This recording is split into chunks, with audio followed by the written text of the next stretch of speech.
Please. I want to see Ahsoka. Oh my gosh. Sorry, headphone users. I can tell. Sorry. Is loud, but.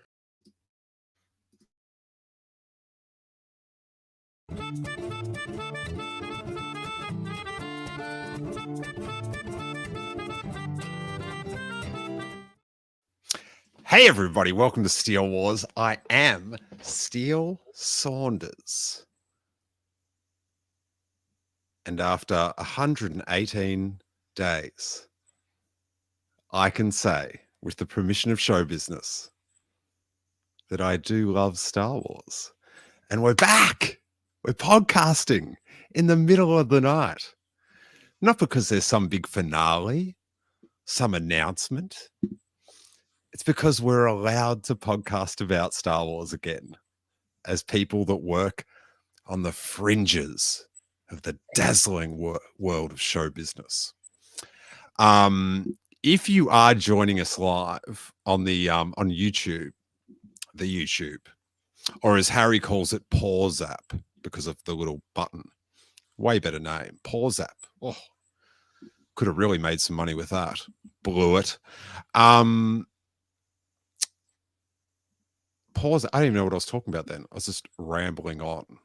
Wait. Anyway, I'm free to talk on YouTube. And it's very, very exciting. It's been a long time. I didn't talk about Star Wars for an entire series. And I called around, I texted around, try to get someone that was amped as I. And no one was free, so it's just me. But then, on YouTube, I started, and something had unplugged after I tested it, because I had to set all the system back up because I hadn't used it for so long. And it was just a whole thing. And I was just prattling on until I read the chat, and no buys in the sound. So we had to do a restart. So it was a terrible thing. But what I've learnt in the last 5 years is sometimes, terrible things put you in a position for good things later on. So I had to restart. And in that time, I got a text from one Corey Van Dyke, who, ironically, on the night the strike ended, he left work early. Indeed. Very confusing. But he's here. Corey, this might seem weird, but we have not, like, for people to, other people to understand, but this is just our relationship. We haven't spoken for 118 days. We've been on strike against each other. Well, it's funny. I feel like every time I go up to LA, it's when you're gone. It's like without fail. And then the weeks that you are in LA, I just can't go to LA. So it's always like it's like two ships in the night, just crossing. That's kind of what we are. But we're here now. Well, it's actually it's three ships in the night, because we've also got Aubrey. Hello. Who's just stuck in this position looking at her phone. It looks very uncomfortable if you're on YouTube. So are you going to hold your phone up like that for the whole show, Aubrey? Because I do. I'm packing for a trip right now. Really? With the other arm? So I'm multitasking. Exactly. You can't tell, but So it's so good to talk to you guys. I've just been like, as soon as I found out it had finished the strike, I was just like, I've had a ripper week. I'm on a tear. It's going off, right? I'm having a great time. It's just things are coming up Saunders, and I had actually one of our friends he's had a pretty big day, a good day as well. So that person will be watching later, I'm sure. And yes, good for you. They know what I'm talking about. But anyway, so I've just been so pumped to talk, because just like kind of like COVID, this is like podcast COVID for us. Yeah. It got taken away. And then you know, it's just like a regular thing. And then once it's gone, you're just like, some of it's quite liberating, I do have to say. But just before we get going, I just want to talk about the strike for a second. Hey, if you're going to be doing zips, Aubrey, that mute button. I'm mute wearing my button's, AirPods, so I That was a rough one. dude. You got David Collins in there doing sound effects. It sounds like an audio book. Yeah, all of Skywalker sound is here with me. Okay, excellent. Hey, I just wanted to talk about the strike for a second, and us not doing any podcasting. I saw people sort of like throwing shade on people that did podcasts through it. And I have my own personal, very bizarre reasons for not podcasting. But I don't know. I just think like with all that sort of stuff is it's like, don't lose sight of what the real issue is.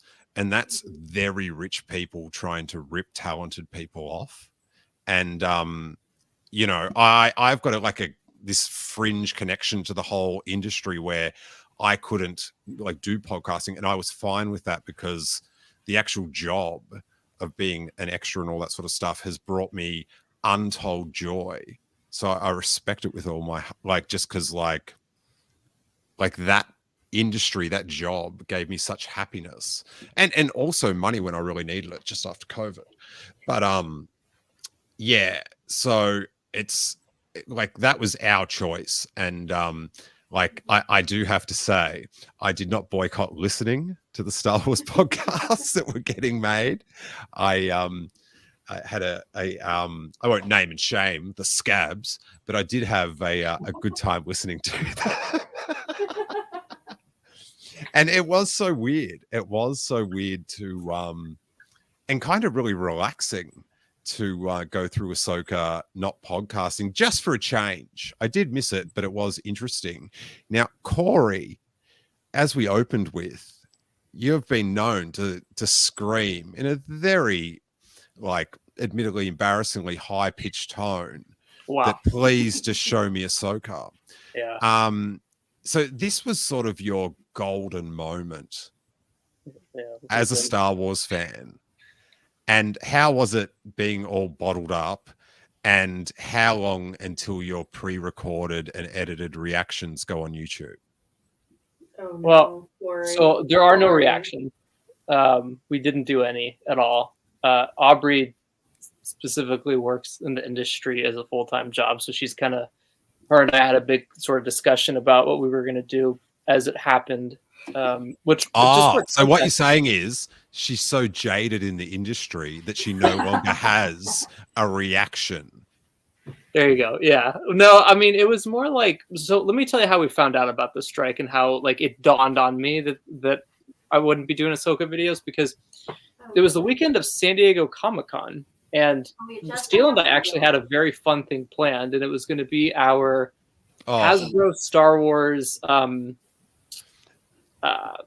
like thing with the panel room, and it would have been fun.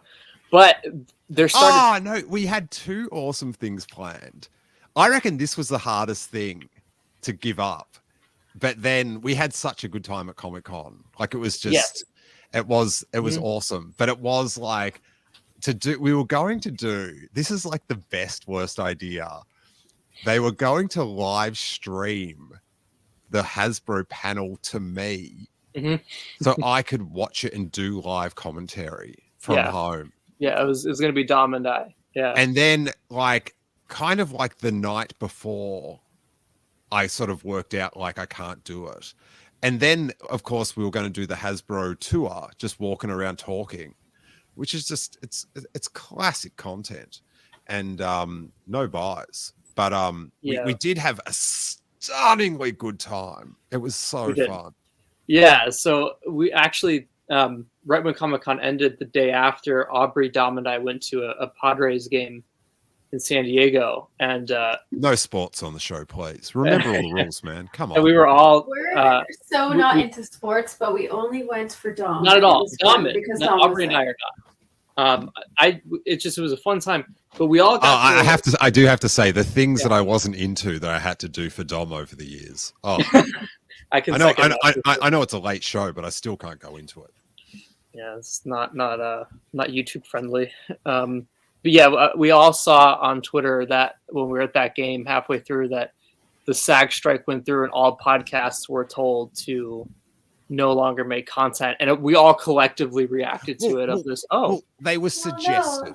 They it was were suggested. was- Yeah, Well, it wasn't even Strongly- that. It was the strike had already been happening, so I was already out of work because of the WGA Right, for the- strike, and then the SAG strike had already been on for like a few days or like a week or something like that.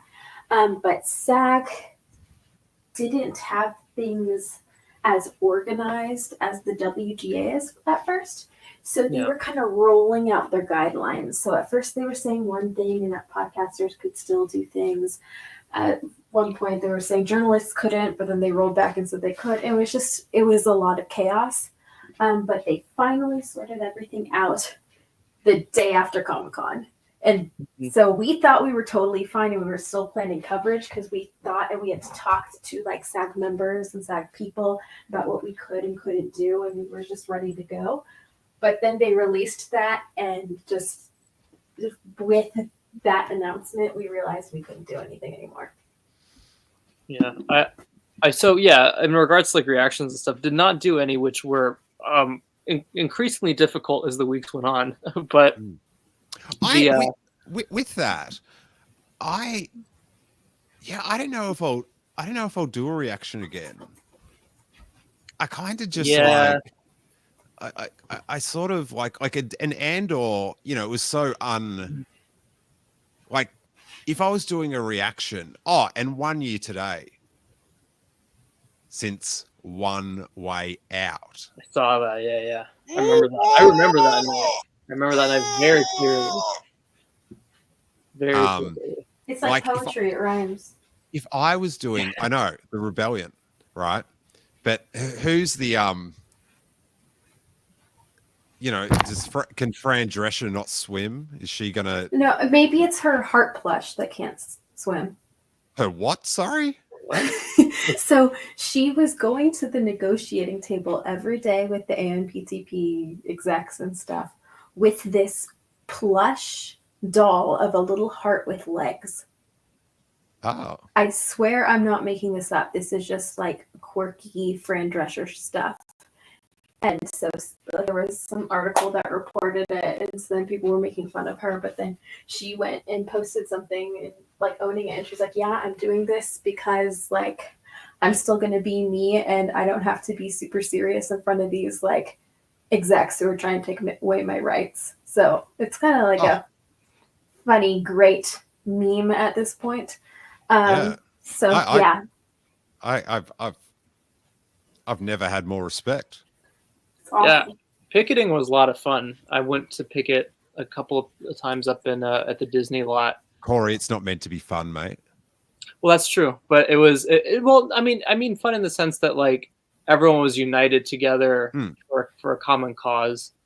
I walked for 30 minutes with Chris Pine, and which was an experience.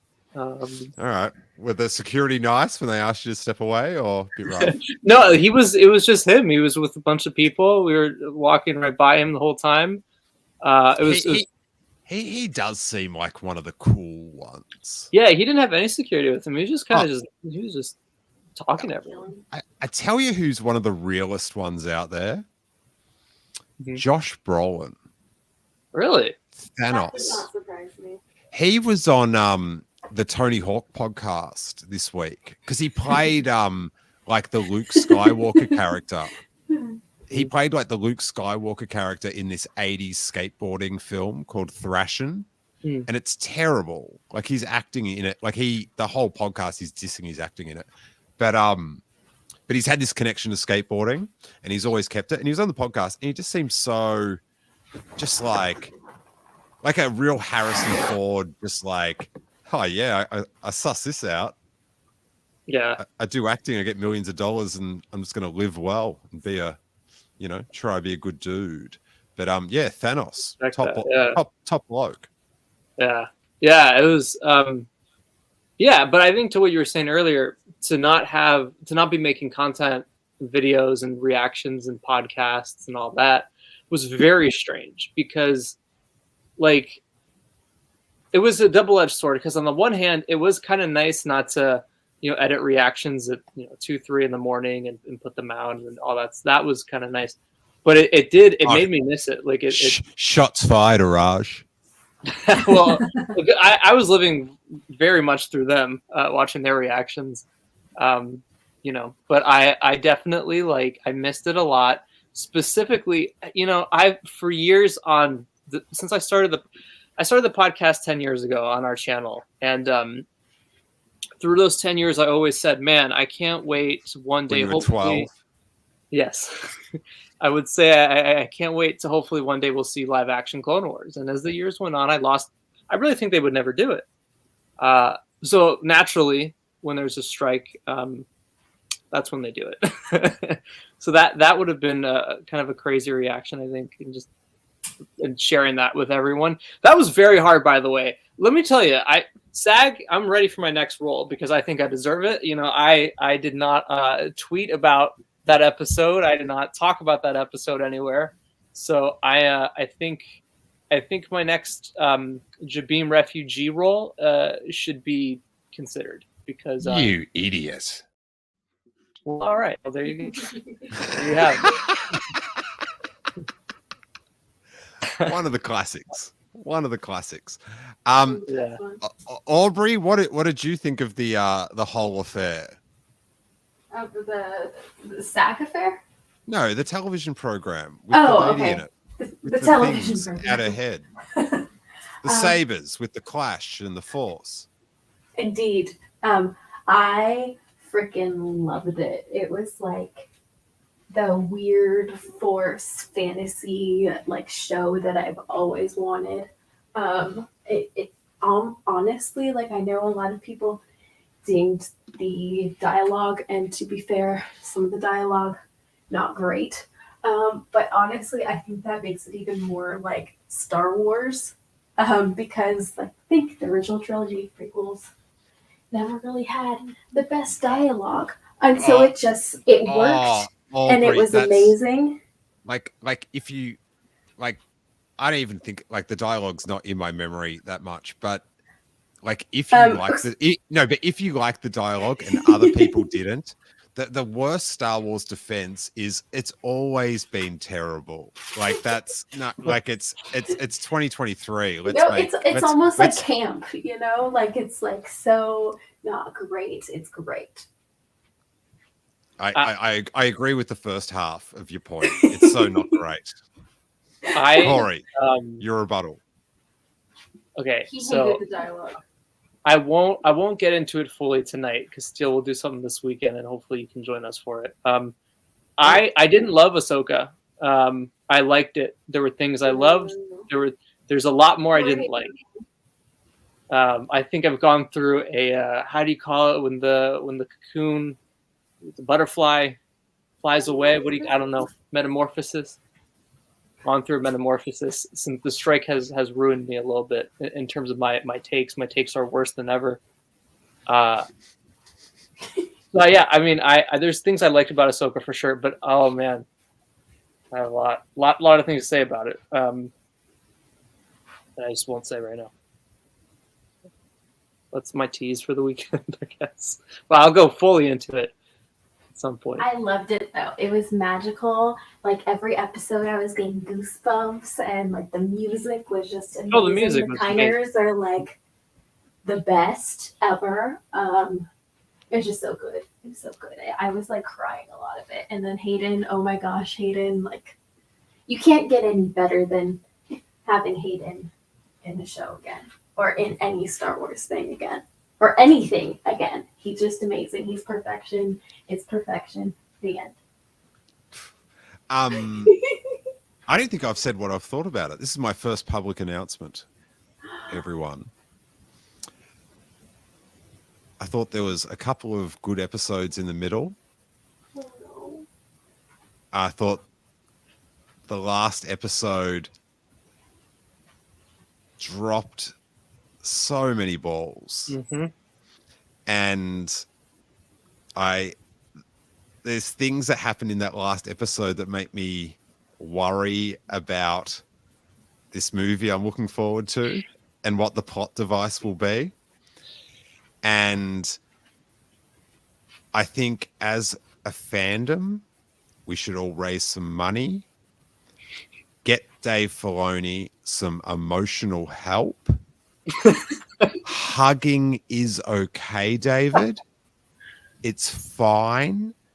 We can express our feelings, keep the scene going, as it were.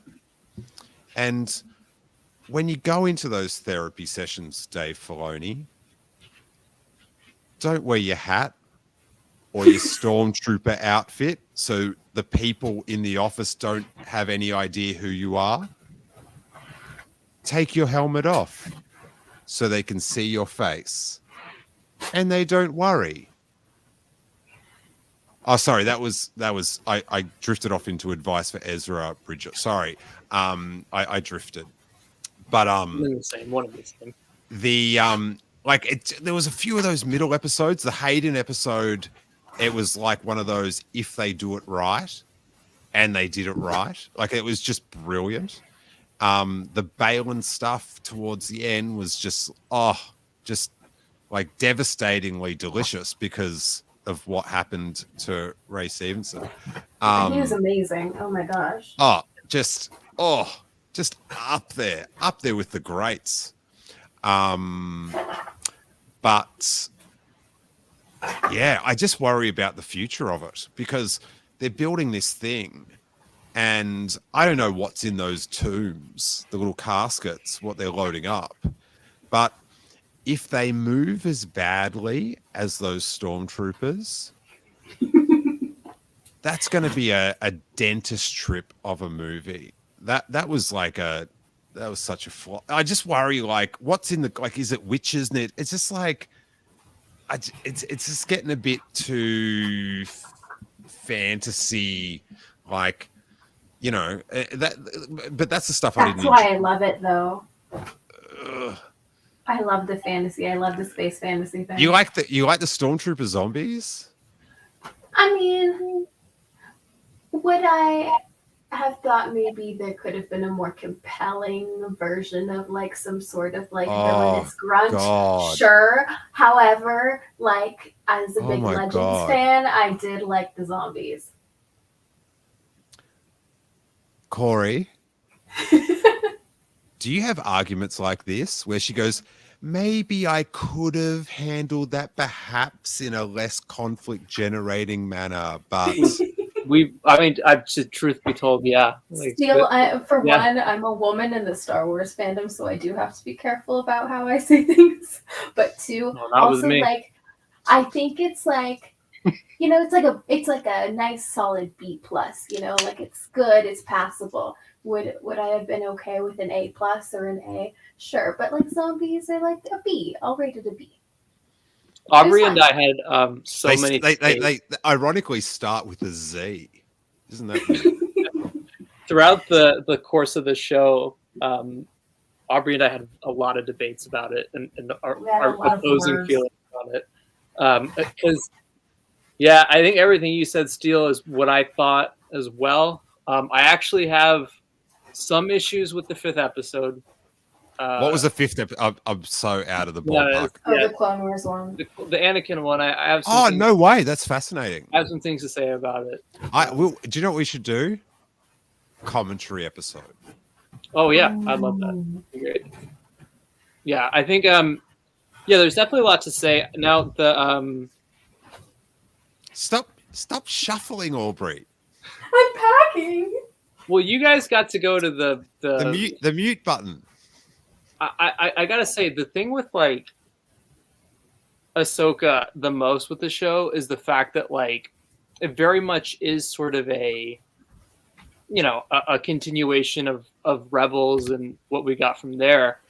I did think it was a fascinating move to not have Zeb in the fifth season of Rebels. Do you know how you could work that? Like, do your little like your Aubrey thing where you just like make something up that excuses it.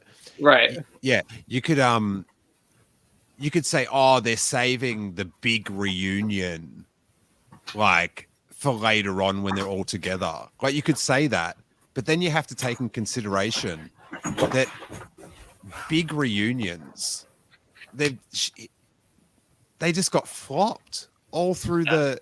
It was like how they filmed that Ezra thing. Like I loved I loved Ezra. That was yeah, agreed. In the show, I loved Ezra and bloody Billy Joe from Green Day. I was just like, that's a kid. I love the bit. Oh my god, the bit where he heard the lightsabers in the water. I was like, yeah, sick. Like, make movies about that kid now. I want to know more about that kid. Team him up with BB. I think that's a real possibility. Know more about that kid. Team him. Aubrey's got her own sound desk. Oh no. I think, yeah, I mean, it was certainly interesting. I agree with what you said. I am very cautiously optimistic about the future of Star Wars right now. Yeah, because I like after the Rise of Skywalker, I can't deal with another soft ending, and I think like it was 8 episodes of Ahsoka, yeah. I think episode 7, I was just like, oh, this is just a ripper. This is awesome. And then the last, like, I don't know. What was even worth the zombie stormtroopers? I was listening to the Weekly Planet Scab podcast. Oh no. If I had those listeners, I wouldn't have stopped either. And Meso was saying that, like, instead of having zombies, like, because stormtroopers have always walked like zombies because they're sort of like they're kind of useless. Like, just do like it was exactly the same as like just having like, yeah, you shoot those stormtroopers and more come. Like, it's just more stormtroopers. Like, it's exactly the same thing. Once they started climbing, like getting back up, I was just like, am I watching someone playing a video game? Like, it's just, I don't know. No, hashtag not my Star Wars, Corey. Yeah. So I actually agree with what you just said. Up until the finale, I felt the same way. I was like, I always knew in my head, I'm like, okay, like the landing has to stick here because you have to put Thrawn in a place that feels good. You have to put Ahsoka in a place that feels good. You have to wrap up the story in a way that makes Thrawn a very imposing threat.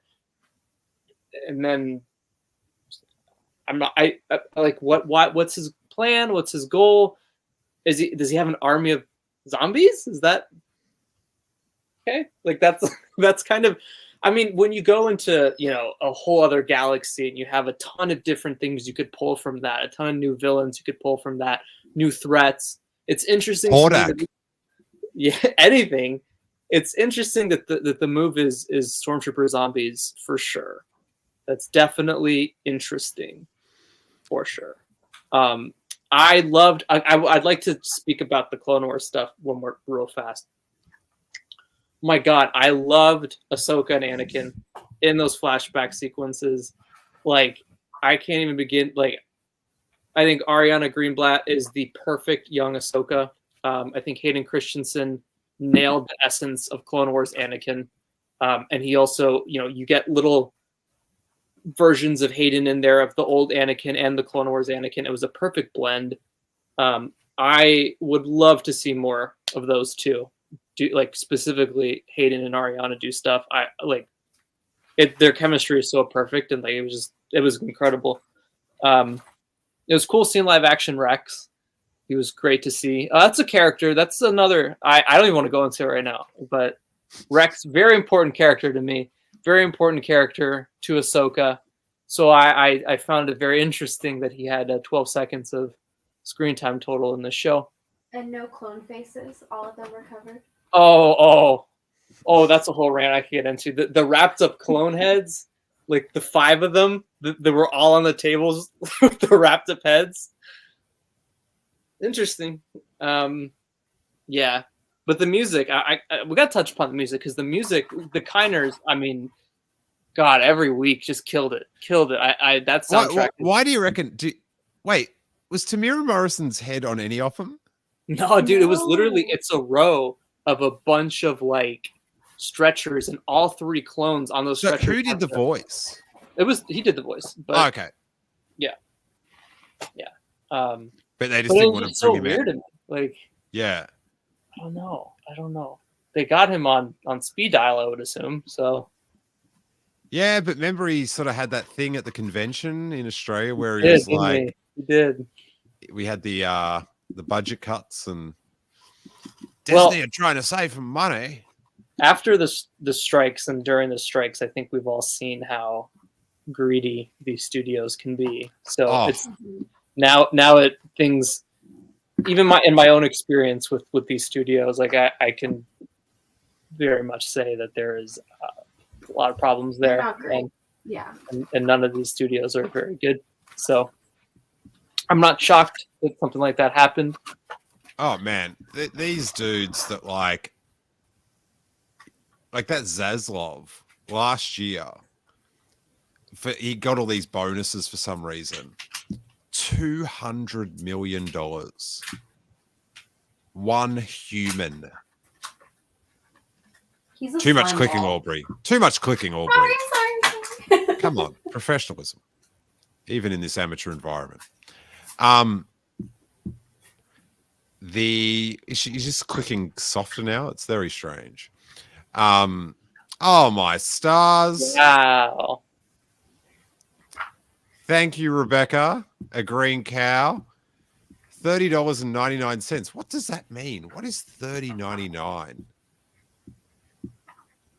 That is a very specific. I'm very, very. I think it might be conversion, but that's very generous. A green. No, but cow. It does say Australian. It does have the A for Australian, so it is.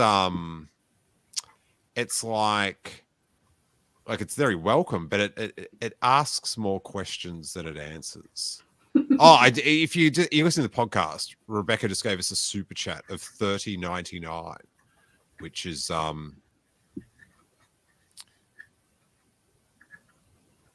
she says, it's just an amount. No idea why it does $30.99. What does just an amount mean? It's good to talk to you, Rebecca. Anyway, and thank you, and thank you for welcoming me back. I was so pumped. I was just like all night. I was just like, yes. Yeah, feel very. It's still surreal. Yeah.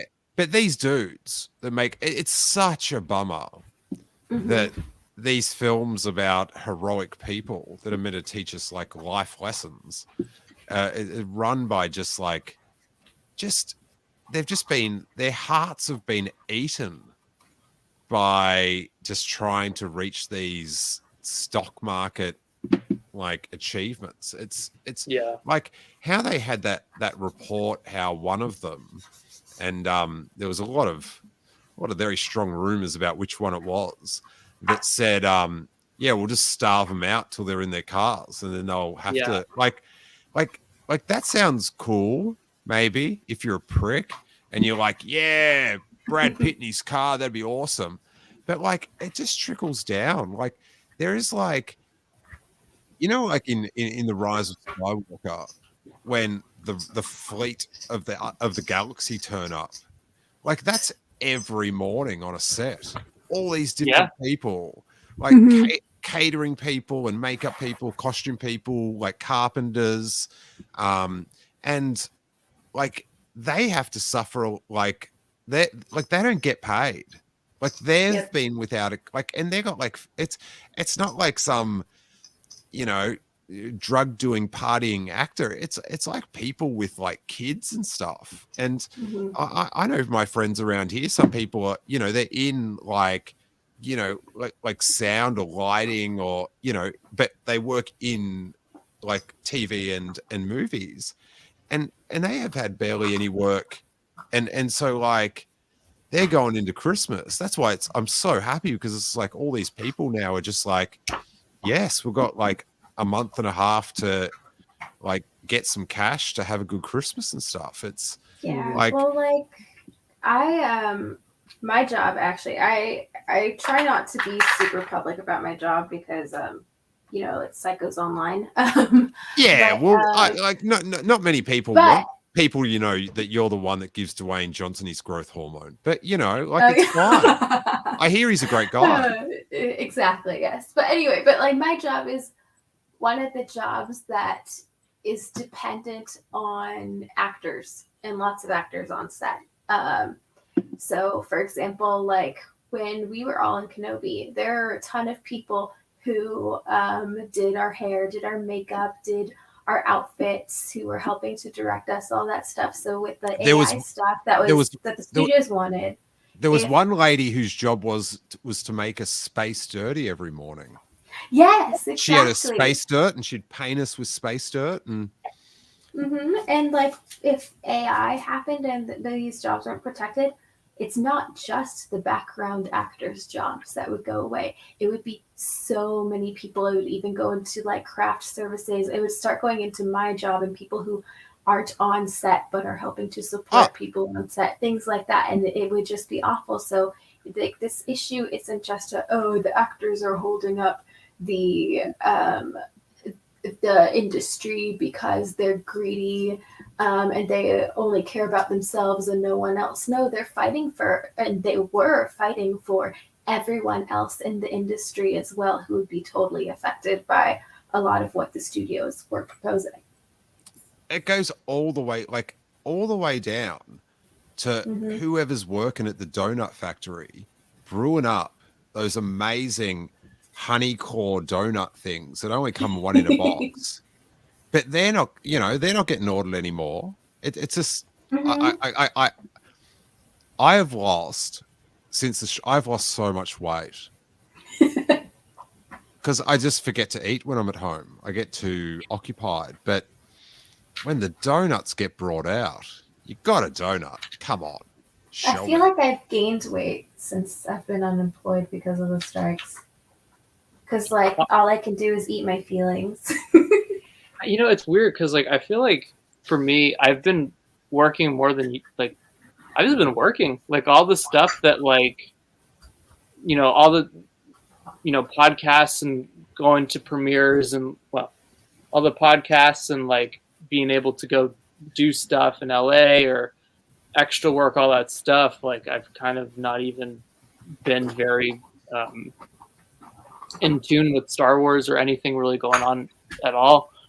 And I think that's one thing that got me excited too when I saw the strike lift this afternoon. It was like, oh wow, I think like we can all finally get back to that, which is exciting. I think also like because you know we all live in California, like we see the effects of it a lot here, especially because there's so many people we know. I mean, most of my friends are in the industry, either you know on crews or doing background or something like that. And it's been really, obviously Aubrey being affected as well. And it's been interesting hearing everyone's stories on how they've been picketing and you know, on unemployment and trying to just make it day in, day out.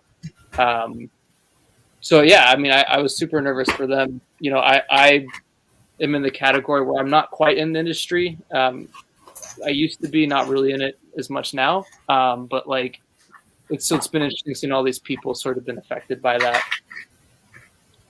I don't know, Aubrey. I don't know what you're teeing up right now, but Oh, thank you, Corey. Thank you. yeah. So it's been interesting, but I'm very happy for everyone that now like it's done, and now we can go and Eat donuts. eat donuts. Honestly, oh my gosh, people like I will do extra work. I don't care what show it's on. I'll do it right now just for Crafty. Like in a heartbeat. We Like, found the donut shop that the crew for Kenobi used. oh, I And found. we went there, and it's yeah. amazing. Oh yeah. It's in, where is it? Is it This is It's this like is the Burbank? smallest little donut This- shop. this Just- is It's the so good. weirdest Star Wars fan story. We found the donut shop that they got donuts for a show. oh yeah, delicious. Well, when we were on set, like the donuts were so amazing, and everyone was raving about the donuts. So someone finally went to craft services and was like, "Hi, we need to know where the donuts are from," and we found out where the donuts are from. Yeah, I think we're losing support for the Screen Actors Guild with these stories. You know how there was like that Twitter trend the other day that was like, Stop what's those the most- noises! What's the most obscure Star Wars thing you know? I think that's it. Is what donuts they feed people on set. Oh, yeah, I want donuts too right now. Oh my gosh. What is the most obscure?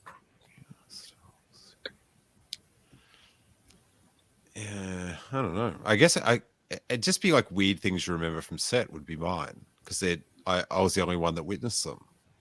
But interesting. Hey, did you watch that Heir to the Empire fan film thing? I did. That's cool. Did you see it, Aubrey? What? What is this? Oh, The let's anime. watch. Let's watch this. Let's bang this on. Wait there. Really good. Looks better than we get now. What does that even mean, Corey? Better than what? Better than what we get now. You don't you like the shows? Yeah, all right. You know they are what they are. I also like it is a 1 minute and 6 second trailer, so don't get all like, oh, they should just get him to do it. Like It's called Crafty on set. They call it Crafty. Sorry, I was just trying to comment. Turbo. Yeah. Corey's dropping all the show business terms. I tell you I tell you before we watch this, I'll tell you a funny Crafty story. I was on this Netflix show that's not out yet. That the guy, the head PA, the production assistant, was my PA for this special job I did one day on this other set. So they were just looking after me all day. Mm-hmm. And then on this other set, they were the head PA. So they're like, oh, so we had an awesome day working together. And so he's like, oh, I'll get you the pass to the actors, like the better Crafty. And I'm like, oh, sick. And so I went to do like I went to go, and I was bragging to my friend, this guy that was on Kenobi. Actually, I said, oh, I've got I can go the other Crafty. You know, I'm not gonna like hang out with you. You know, this Crafty eaters, like totally rubbing, because he's Australian as well. So I'm totally rubbing it in. It was filming in a high school. I walk across the courtyard, like get to the other Crafty, wave to him, and then the guy says, oh, I don't think you're meant to go in here. Like, this isn't, and then sent me back. And I was dying laughing. And my friend was like on the ground crying. It was the best like nightclub blocking of all time. That's incredible. Yes. Oh, in the chat, there was someone that, I don't know, started just demanding that they go back and watch Empire Strikes Back to I don't know. apparently Ahsoka didn't honor Empire Strikes Back or something. So there's that. I will say though, in that there was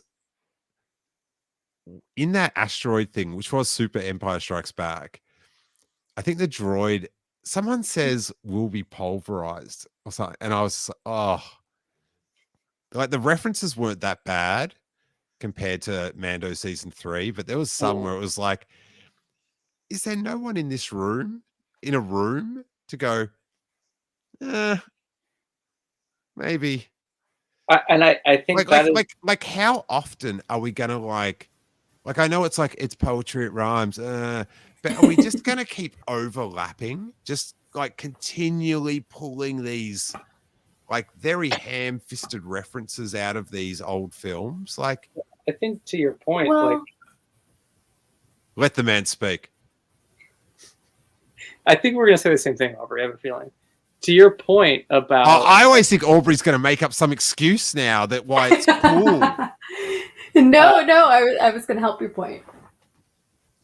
well, let me make my point first. So my point is, I think what you just said about, is there anybody to point that out?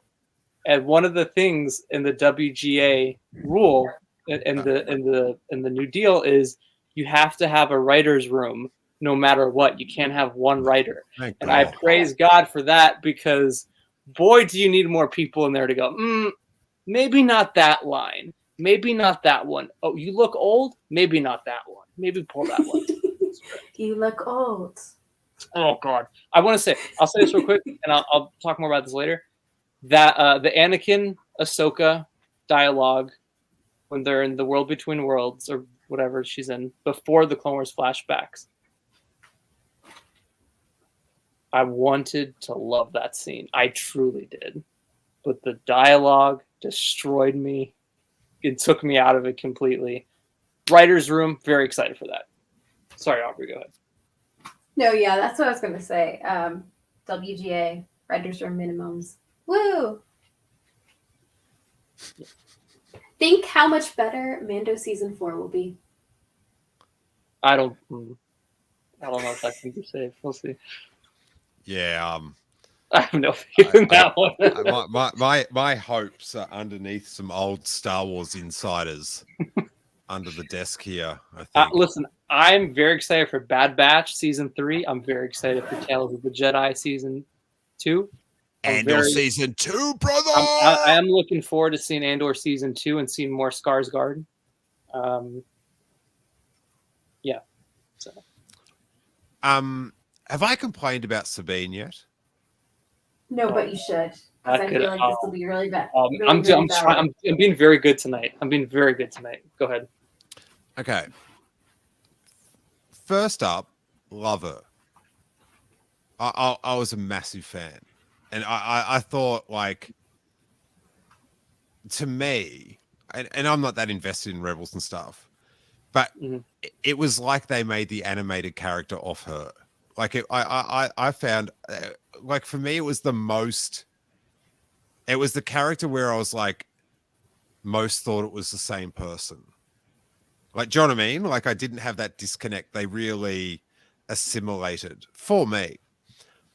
The last episode, like the whole point of the show for her is like to be able to, like, that's her whole journey. You know, Kenobi was to like see Qui-Gon to finally reach him. Her one was to like just get a spoon to bend or something. She force pushes Ezra and gets the lightsaber. And then just starts using it. It's never mentioned again. It's just like, oh yeah, it's just like there's no follow-up. Like, just like there was that, like at Mando season 3, there was no resolution with Bo-Katan and Din. But they had that one awesome conversation, and then like at the end it was just like, it was like she used the first, there was nothing. Like there was no like acknowledgement. Did she tell Ahsoka? I don't like. Ugh. Well, like it should have been like this amazing, and it was just like, I think the oddest thing, or my biggest issue really with the show itself and Sabine and Ahsoka, was you take these two established characters who we've seen throughout Rebels, and then you have a very strange, like almost 10-year time gap between the end of Rebels and this show. And you're taking two characters who have never really interacted with each other in Rebels, and all of a sudden you're introducing this dynamic that we've never seen before, where Sabine's trying to be a Jedi, and Ahsoka, there's no answers as to where Ahsoka was during the original trilogy. There's no answers to how Ahsoka got off that planet in Rebels, Malachor, and how she got back together with everyone. There's no explanation for really even Sabine and Ahsoka's dynamic, and it's very, very it's a very basic relationship that has zero emotion in it. And I think that's what took me out of it the most, is I was like, I don't feel any emotion from these two characters about them ever. They just seem like they hated each other the whole time. And even when they are being friendly with each other, it just felt like they were forced to do that. Like they had to, kind of, because of the circumstances they were in. But there was never any point where I was like, oh yeah, these are two characters that have a history with each other. It never felt like that. It's just weird because they never interact in Rebels. Those two characters never speak to each other in Rebels. And then all of a sudden they're master and apprentice. I thought was... are you serious? Yeah, never. There's no dialogue between them ever.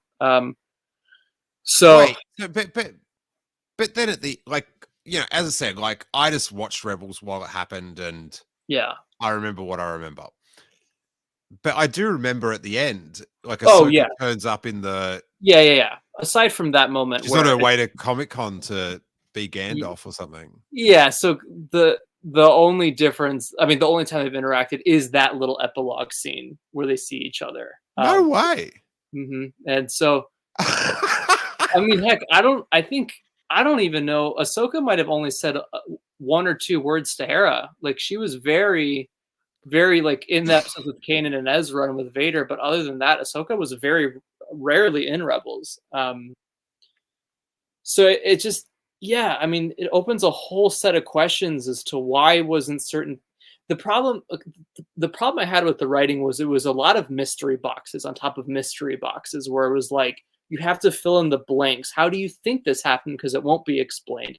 Or something will happen where you're like, even the Anakin Ahsoka stuff, it's like you can interpret what happened between those two characters in that episode, but you don't really know. Like, it's not matter of fact. And I think that's the issue with the show, is you go from, you don't really know what's happening half the time with these characters. And I think even the sequence where, Sabine's talking to Ezra, and Ezra says, or Sabine says, Ahsoka took me on as her apprentice.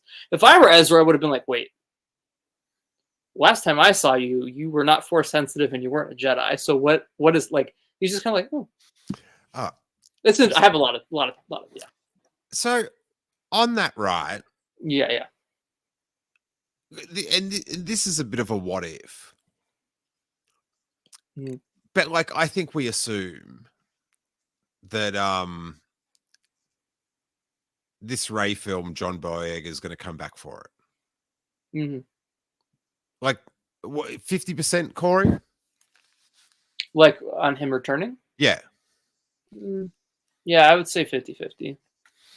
I'm 70-30, right? Yeah. So his thing, right, isn't that he loves Rey. It's that his secret is that he's has the, apparently, maybe, who knows, because they didn't clarify in the final movie of the series. But if he's gonna, if his thing is I've got, isn't it the same story? Yeah, I mean, they can do it different, but it's it would make more sense for sure. No, but if they do it, it would be terrible. I was fine for them to do, if that's where you're going to go, yep, okay. But you've already done it. It's just remember when they were in Sassy Droid?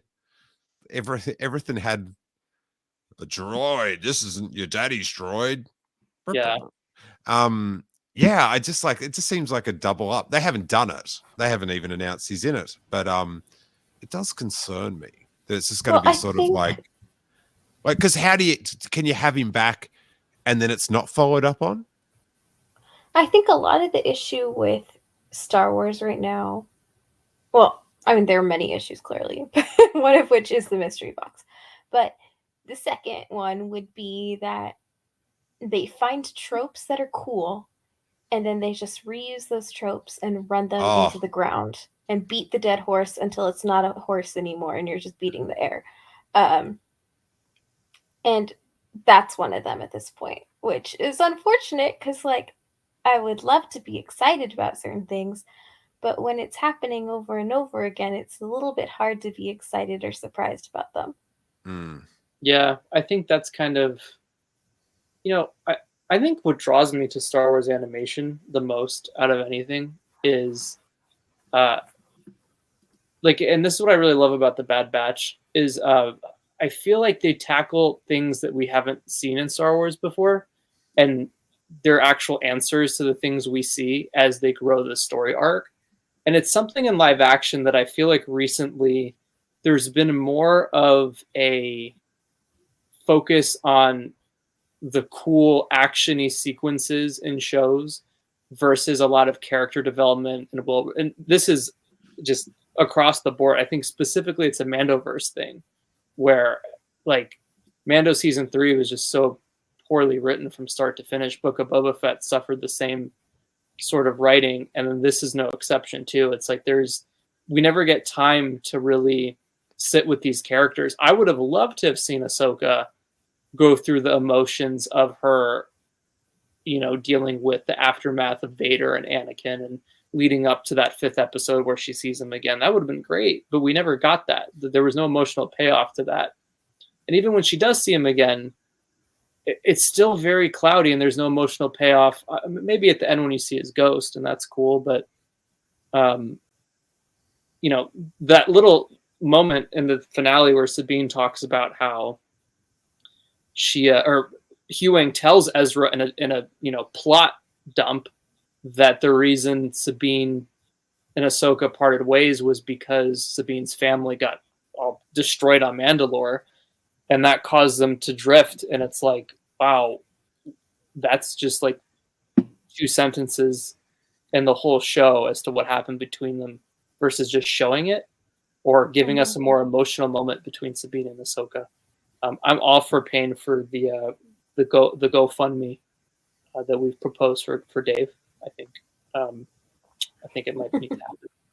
Love you, Dave, but I think I think when you say love you, I don't think he's comfortable with that, Corey. He might not. He might not and be. That's why you out there on YouTube in the podcast, you got to donate to this fund. Let's get him some support. We want to help him. What emotional turmoil is he hiding underneath that hat? I just I want to, next time I see him at Celebration, can I give you a hug? Do we really want to know the emotional turmoile under that hat? I want him to write it. I want to see it. I don't want to know, but I do want him to get through it. Because I was like, how do you, like, Hera, the mum, and look, how long have they been apart? Is it 10 years or something? Yeah, 10 years. And okay, I do have they almost shoot him. The rebellion has just had 2 like dark Jedi or whatever land and kill all these people, and then you've got this kook coming in with a helmet in it, and it's just like, and then they're Ezra, and then they cut to this wide shot, right, and then that's it. Like, well, I get what they were doing with the cut. No. Sorry, you're not to get what they're doing. No, what are they? No, they're just not like. It's okay, like so... Give the audience a chance to have an emotion. Like I agree. I'm not tied up in the Rebels family, but I'm a sucker for a reunion. I can barely keep a dry eye when I just think of Rose and Bernard in Lost. All right. Mhm. I'm beginning to get emotional now. They're just Rose and they build it up so far apart all this time, talking about each other, wanting, yearning, come together, and it is one of the most emotionally enriching minutes of television. But still, Aubrey, Hera your and retort. Ezra aren't Rose and they aren't them. Yeah, it's That mum and dad. But it wasn't even that much. It wasn't enough build up. It's not comparable to Lost. It's just not. Like, I want it to be. Sure, yes, there is like an emotional aspect, but it's not as emotional as Lost. There is. Yeah, no, it's not as seasons of Lost. emotional as the brick wall out the front. Fair. But okay, so my defense is I got my minor in college was film theory.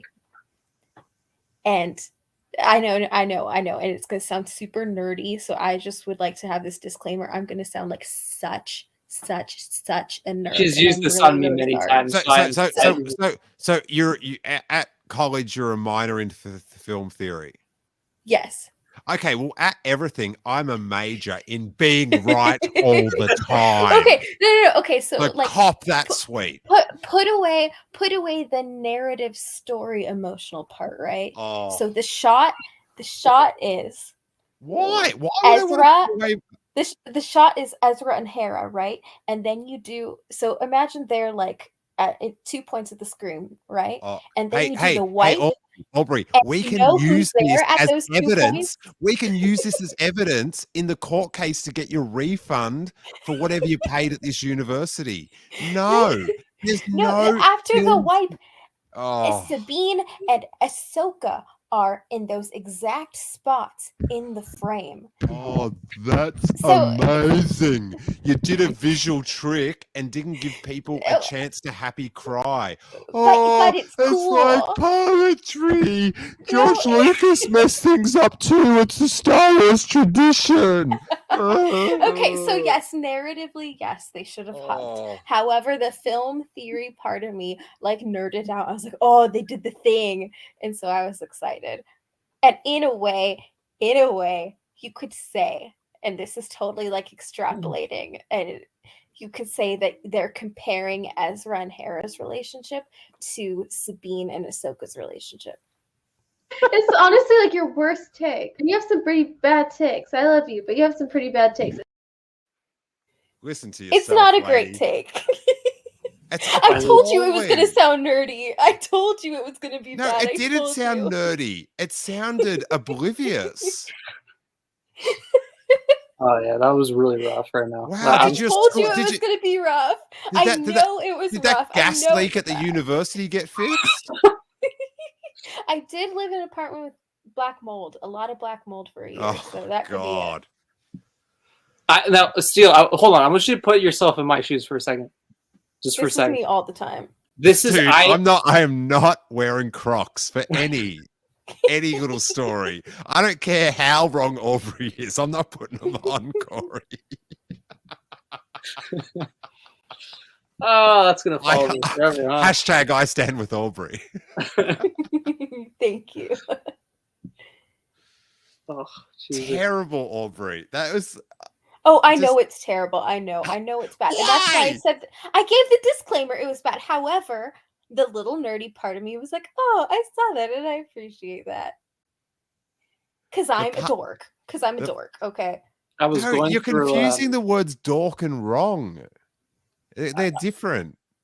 You can be both. I was going through a bunch of old videos that I used to make when I was 6 years old, and I found a video. I'm pivoting, by the way, and I found a video of me talk when I was 6 in this video, and I'm talking about how your first words. Oh, okay. I was talking about how I was the director of Episode 7. That's my first Star Wars video that I ever made, and I'm talking about how I am the director of Episode 7. It's about 5 minutes long, and I go into some great detail. And then we found your draft for episode 7. I have some scripts that I wrote when I was basically- 6 as well. Dude. It was basically The Come Rise of Skywalker, and it set up Palpatine returning. And did. we know someone who said something to the effect of like it says something about JJ and Chris Terrio's writing that they came up with the On same par with idea that you did when you were like 6. It's called War of the Siths. We should do an audio play and see. I think we should. I found now, Steele. When I say I found a lot, I found like 15 different scripts I've written.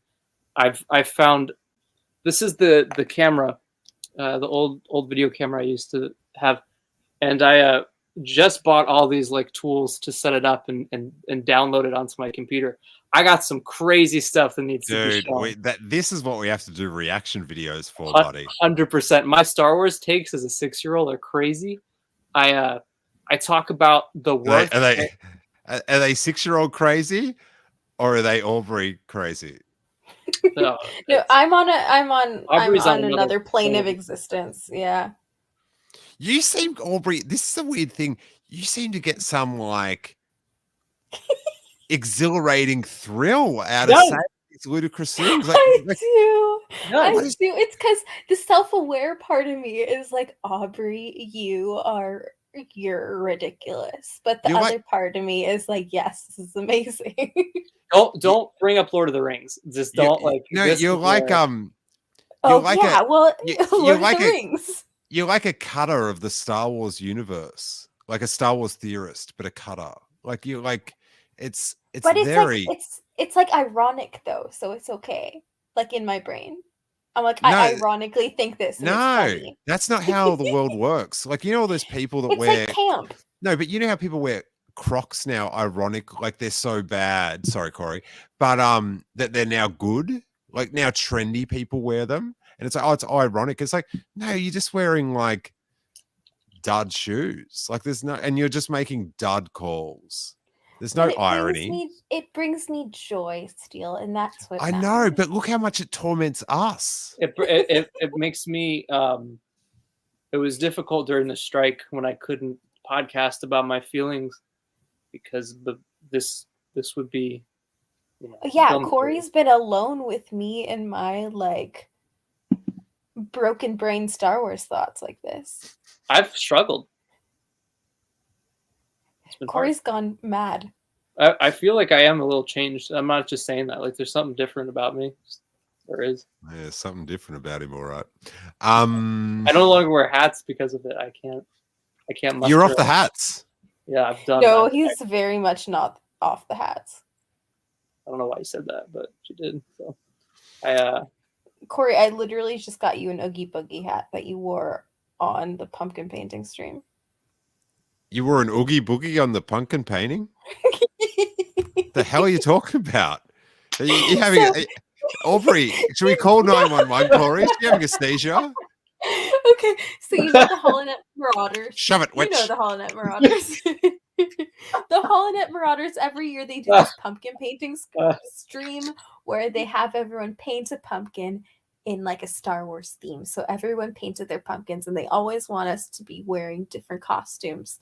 And so we were like, like strike stuff. We should maybe not have costumes or like certain costumes or whatever. And so I went with some Obi-Wan crew merch. So I was like an Obi-Wan crew member because I'm lame or something like that. And then Corey, his was Oogie Boogie. So he wore this Oogie Boogie sweater and then an Oogie Boogie hat that I bought for him. I feel like there's like blood coming out of Aubrey's nose right now. I swear this was a thing. I'm not crazy. this Well, is Ooga Boogie. Oh, okay. this is Hannah said that was the most American sounding sentence. I'm so sorry.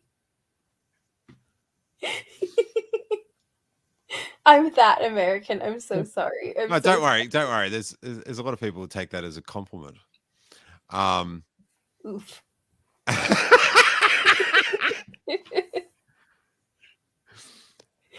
Thank you, Rebecca. I really appreciate the plug there. That's excellent. She says, if you want a good shoes, the Shaw store has a sale on.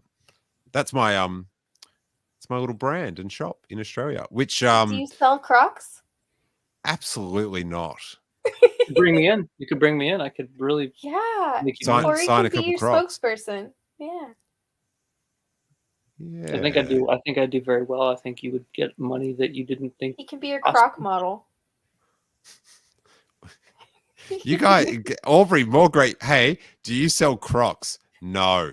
Hey, do you want to get my boyfriend over to Australia to model a product that you just said you don't sell? Yeah. I would fly to Australia just for that. That would be amazing. Oh my stars. Oh no. Hey, So, I've been unemployed since May. May. I've gone crazy. Like I'm unhinged. I'm sorry. all right. Well, hinge back up. Get back up there.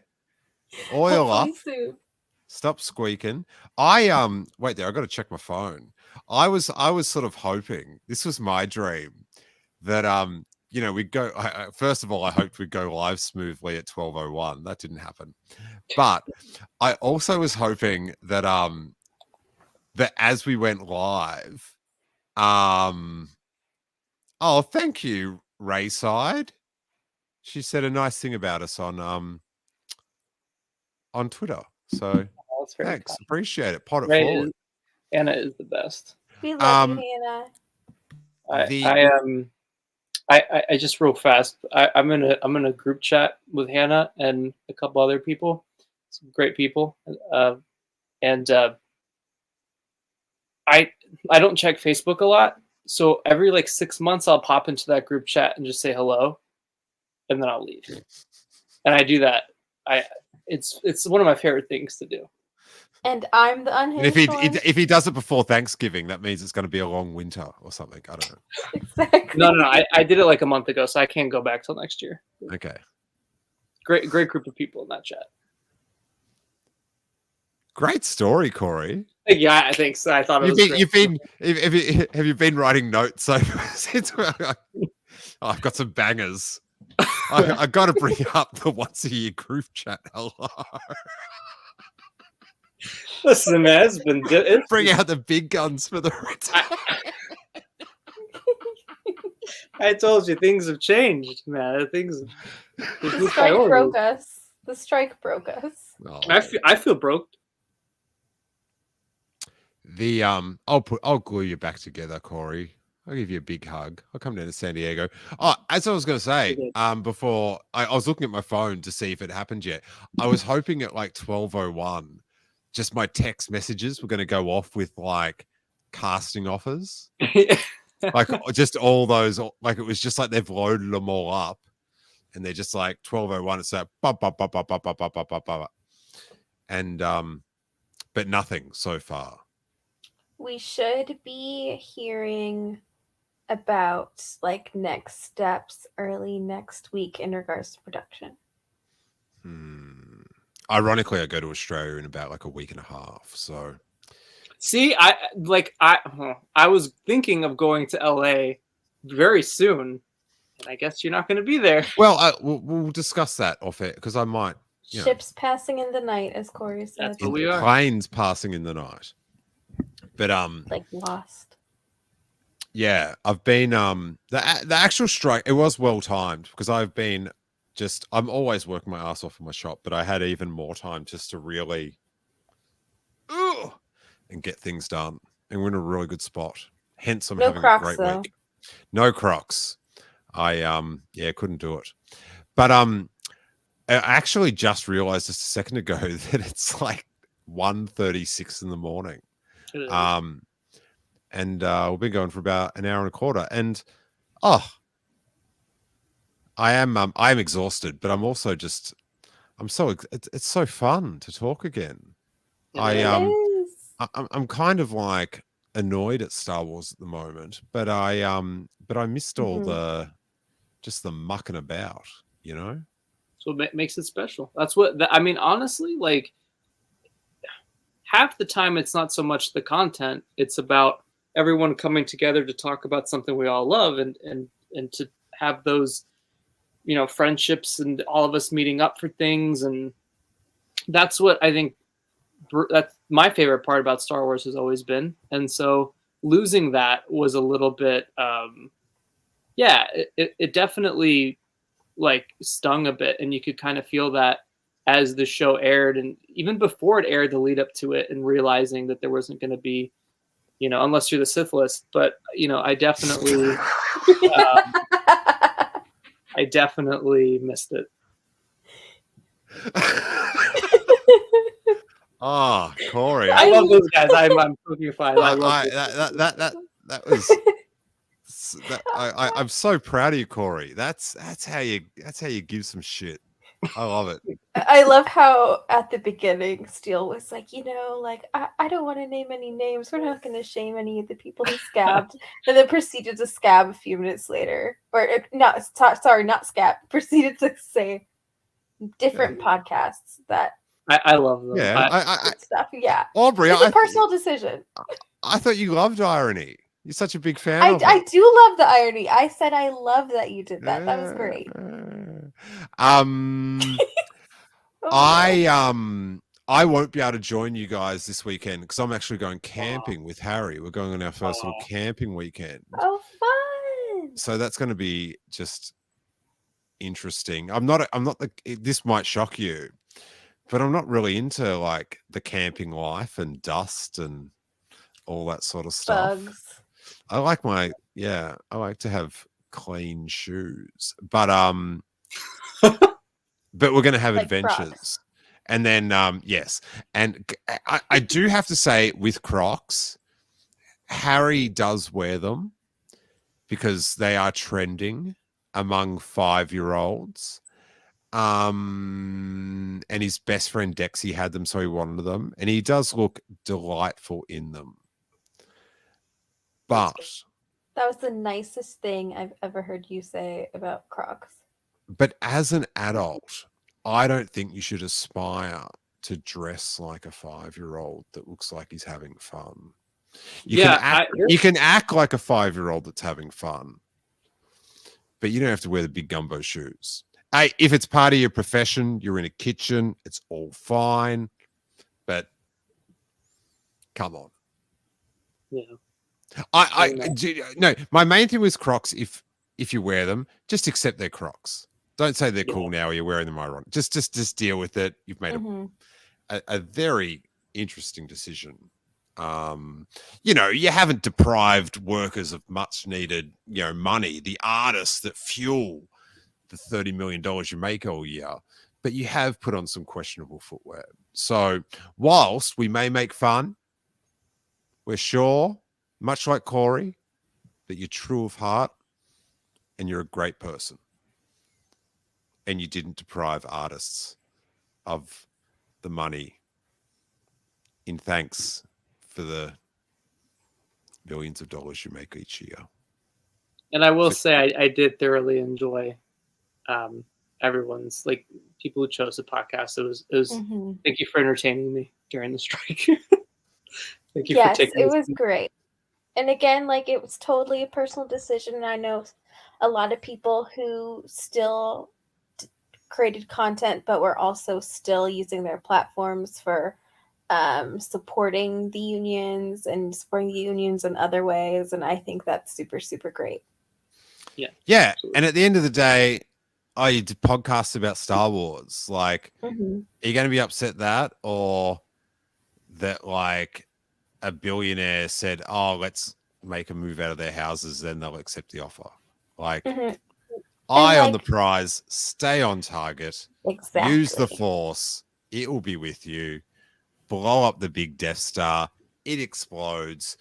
Money. Right now, it's amazing, you guys. I had to come inside before because there's just like money just raining down on the town after the corporations gave in. It's the land of plenty. Everyone, a deal has been made.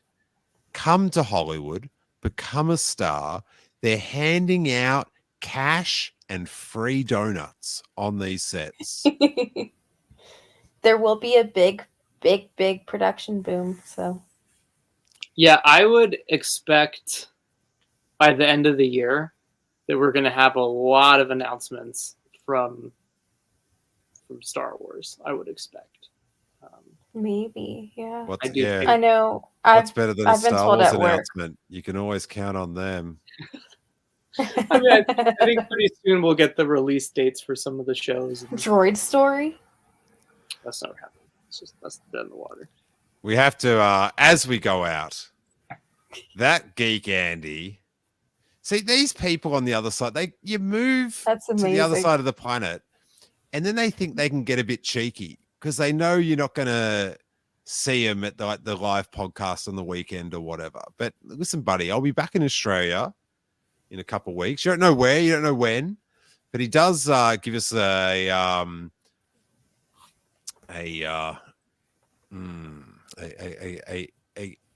generous $7.99 super chat. But then, as we go to hug him, he knives us in the foot and says to help fund Crocs being sold in the Shaw store. Never happening.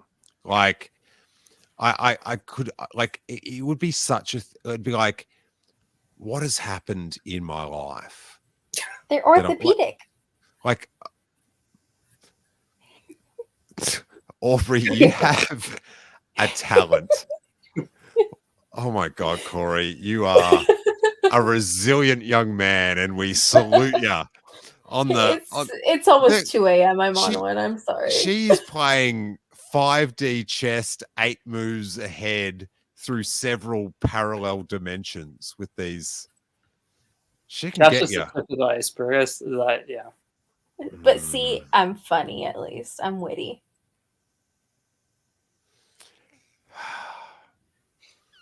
You know it brings you joy, Steele.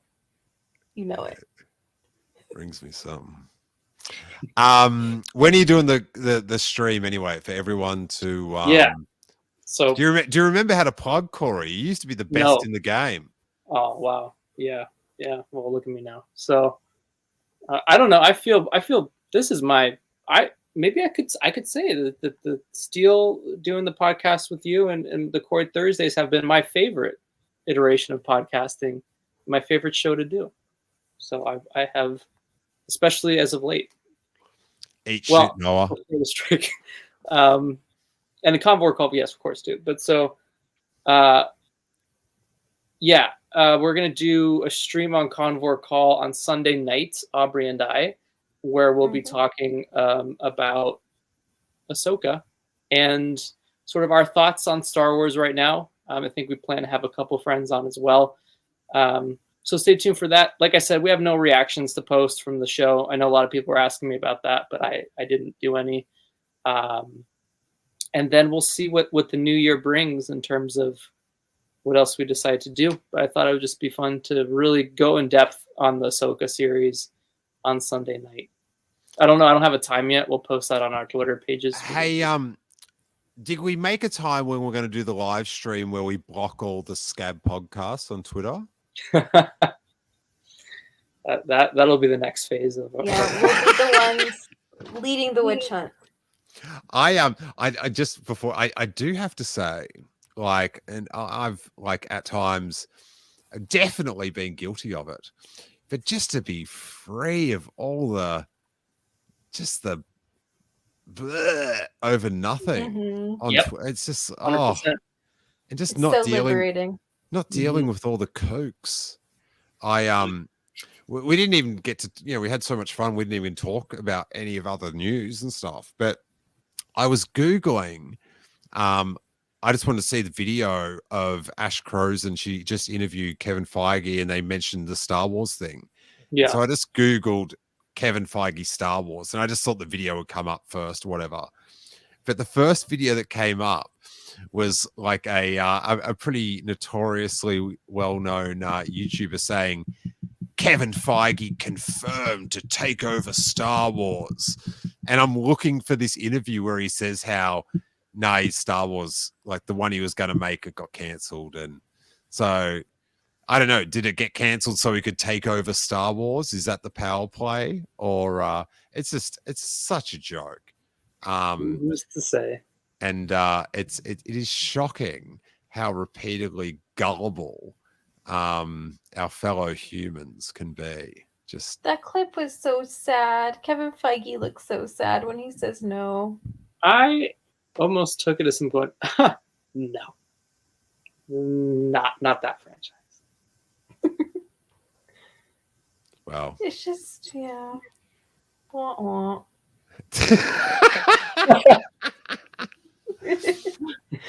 All right, it's getting close to 2. So clearly, you guys, this podcast has gone on long enough. So I've had the I'm revitalized. Oh, I should say this. So I'm going to try to drop a podcast. I'm going to see how often. I've got a couple stored up. We did some Ahsoka reviews in the moment with Hawes, but I'm going to try to do a daily run. I'm going to see how many days I can just get like one little thing out, because I've just missed it so much. And yeah, it's really happy. And I should shout out to all the patrons that just chilled it out as well. They took one for the team, so I appreciate that. On a personal note, and yeah, I'm pretty recharged to do some stuff. So Yep, we're back. it's golden. Except for Aubrey, she's been packing her bags to get out of there the whole episode. It's yeah, it's a bit much. It is a bit much. Oh my God, Johnny G just wrote 4 and 20. I'm going to be smashing some of those pies. 4 and 20. Oh, that they are the 7-Eleven hamburger of Australia. A 4 and 20 pie. Just Yeah, for delicious. anyone wondering, You got to come. I've got to hide you in a suitcase one time and bring you back for an episode. Hey, now that you're here, we can go out. No, I can't do that on the. I'll get to, if I listen to the Corey Days on the way out, I want to keep podcasting. It has to be at the start. I'll get re-revved up. So I'll just put on the outro. But thanks everyone that hung out. I know it's a very odd time unless you're in Australia when it's the perfect time. You can I think Josh Chapman just skipped his meal with his family just to chat with us. So that was nice of him. Aww. But yeah, most of America would be hopefully asleep because it's past everyone's bedtime, including mine. Hey, may that force be with you. Peace. Bye. The people. The people.